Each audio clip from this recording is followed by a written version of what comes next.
Now that you can simplify rational expressions using prime factorization, let's take that skill and reduce some fractions.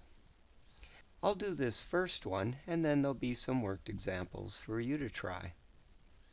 The idea here is I currently can't reduce because there's no common factors in the numerator and denominator. But from our previous work, we know the square root of 8 can be thought of as the square root of 4 times 2, and by the product property, we can rewrite that as square root of 4 square root of 2, or 2 square roots of 2. When you don't see an operator between this value and a radical value, that implies there's a multiplication. Therefore, these are factors, and I'm able to reduce the common factor and have as my final result just square root of 2. Here's one for you to try. Starting in the numerator, I know the square root of 50 can be thought of as 25 times 2. And next, the square root of 25 will be a factor of 5, and the square root of 9 will simplify to just 3.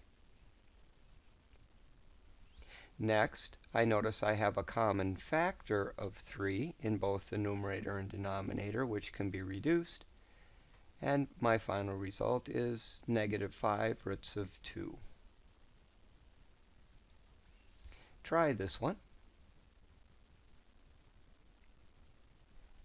In the numerator, the square root of 20 can simplify to 2 square roots of 5. Next, students sometimes wonder, can you reduce square roots of 5?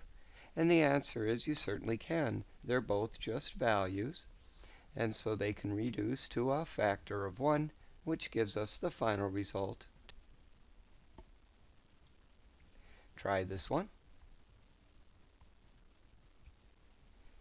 In the numerator, we again have square root of 8 being the square root of 4 times 2, which can be rewritten as 2 roots of 2. Notice now we have a common factor of 2 in both the numerator and denominator, which can be reduced, and we end with 3 roots of 2. Here's another. In the numerator, we would think of square root 45 as square root of 9 times 5. That would simplify to 3 roots of 5. Notice now we have a common factor of square root 5 and a common factor of 3. After reducing the square roots of 5, we realize that once the common factor of 3 is reduced, we will end with 1/2. Try this one. The square root of 27 would be the square root of 9 times 3. In the numerator, the square root of 9 would simplify to 3, and in the denominator, the square root of 16 would simplify to 4. I now see a common factor of 4 in both the numerator and denominator, which can be reduced, and that leaves me with negative 3 roots of 3. And here's the last one. Both the numerator and denominator can be rewritten so they have a perfect square.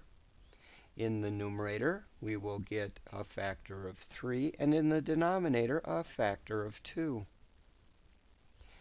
Notice now we have a common factor of 2, and a common factor of 3, and a common factor of square root 7.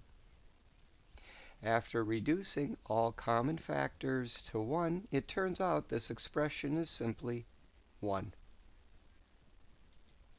Well, that concludes this video where we've practiced simplifying radical expressions and then reducing fractions.